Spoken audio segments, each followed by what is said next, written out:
Hello दोस्तों, हमारी आज की कहानी है ससुर जी ने उठाया बहू पर हाथ, बेटे ने सिखाया सबक। कहानी पसंद आए तो हमारे चैनल को सब्सक्राइब जरूर करें। रीमा बहू, मेरी चाय नहीं आई अभी तक। किशोरी लाल जी अपने कमरे से चिल्लाए। अभी लाई बाबूजी, 2 मिनट बस। रीमा ने रसोई से ही आवाज़ दी। तुम करती क्या हो पता नहीं, जो एक चाय भी समय से नहीं दे सकती हो। तुम्हारी सास थी तो मुझे मेरे जागने से पहले चाय की खुशबू आ जाती थी। चाय का गिलास लेते हुए किशोरी लाल जी बोले। रीमा ने नज़रें नीची कर ली। अब वो कैसे कहती कि मुझे बच्चों, पति और आपको सबको देखना पड़ता है। बच्चे स्कूल जाते हैं और पति ऑफिस, तो उनको लेट ना हो ये ख्याल रखना पड़ता है। कहती भी तो व्यर्थ का बवाल ही होता। किशोरी लाल जी एक दबंग किस्म की शख्सियत, जिन्हें अपने आगे कोई दिखाई नहीं देता। जब तक पत्नी जीवित थी उसे एक पल चैन न लेने दिया। अब बहू के साथ भी वही सब कुछ उन्हें समय से पहले चाहिए। जरा 1 मिनट भी इधर से उधर हुआ तो बस समझो सबकी सामत आ जाती थी। पत्नी पर हाथ उठाने से भी नहीं चूकते थे वो। बेटा केशव बचपन से ही उनसे डरता था। आज एक मल्टीनेशनल कंपनी में नौकरी करता है। कितने लोग उसके नीचे काम करते हैं, पर घर में आज भी वो पापा की तेज आवाज़ से खौफ खाता है। जब केशव ही उन्हें कुछ बोलने की हिम्मत नहीं रखता था तो रीमा बेचारी क्या कहती। यहाँ तक कि अब तो किशोरी लाल जी के पोता पोती भी उनसे खौफ खाने लगे थे, जिससे उन्हें लगता घर में उनका सिक्का आज भी चलता है। ये नाश्ता बनाया है तुमने? कौन खाएगा ऐसा नाश्ता? नाश्ते की मेज पर किशोरी लाल जी फिर चिल्लाए। बाबूजी, आपने ही तो रात को कहा था मुझे हल्का नाश्ता दिया करो, खाली बैठे हजम नहीं होता। रीमा सहमती हुई बोली। हाँ तो हल्के से मतलब ये थोड़ी तुम सूखा पोहा रख दो सामने। इतने साल हो गए इस घर में आए, अभी तक कोई काम ठीक से नहीं सीखी हो। मत भूलो ये घर मेरा है, जब चाहे तुम सबको घर से बाहर खड़ा कर सकता हूँ। चिल्लाते हुए किशोरी लाल जी बोले और नाश्ते की प्लेट फेंक दी। रीमा की आंख से आंसू निकल आए। उसने केशव की तरफ देखा, पर उसने लाचारी से गर्दन झुका ली। रोज रोज अपमान के घूंट पीना रीमा के लिए असहनीय हो गया था।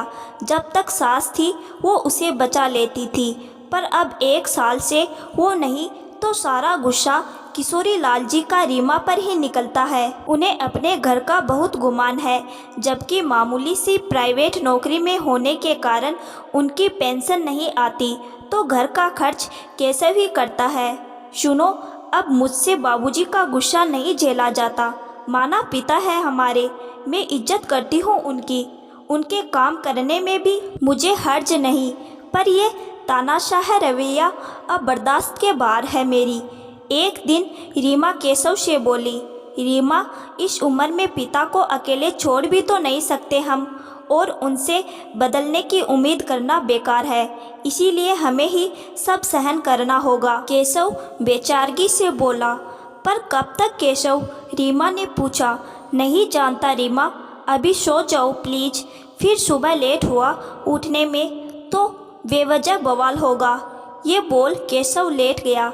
ये क्या बहू, तुमने मेरी सफ़ेद कमीज नहीं धोई? सुबह नहाने के बाद किशोरी लाल जी चिल्लाए। हो बाबूजी, मशीन खराब हो गई थी, कल ही ठीक हुई है, आज धो दूंगी। रीमा बोली। मशीन खराब हो गई थी तो हाथ तो थे, या वो भी टूट गए? पहले कौन सा मशीन हुआ करती थी, तब भी कपड़े धुलते थे ना। पर आजकल की बहुओं से तो कोई काम नहीं होता, हाथ से सारा दिन बस आराम करवा लो। किशोरी लाल जी दहाड़े। बाबूजी, सारा दिन काम ही करती हूँ, एक पैर पर खड़ी रहती हूँ आपकी सेवा में, फिर भी सिर्फ सुनने को ही मिलता है। आप दूसरी कमीज भी तो पहन सकते हैं आज।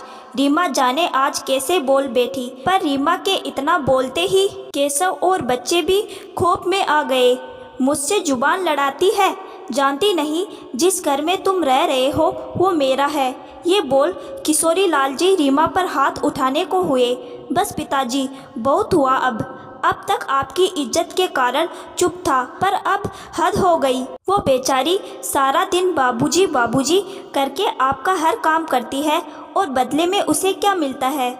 माँ को मैंने सारी उम्र घुटते देखा है, आपसे पीटने के बाद रोते देखा है, पर मैं रीमा के साथ ये नहीं होने दूंगा। केशव बाप का हाथ पकड़ते हुए बोला, तेरी ये मजाल, निकल जाओ सब मेरे घर से, मुझे किसी की ज़रूरत नहीं यहाँ, निकलो। किशोरी लाल जी केशव को धक्के देते हुए बोले, पिताजी अब हम यहाँ रहना भी नहीं चाहते। घर तो मैंने भी बहुत पहले खरीद लिया था, बस आपके कारण जाना नहीं चाहते थे कि बुढ़ापे में आपकी सेवा कौन करेगा। पर अब आपके लिए एक नौकर का इंतजाम कर दूंगा मैं, जो आपके सारे काम कर देगा।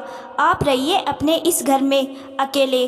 और हाँ, बहू को आपने इंसान नहीं समझा, नौकर को समझ लेना, वरना वो इतना सहन नहीं करेगा।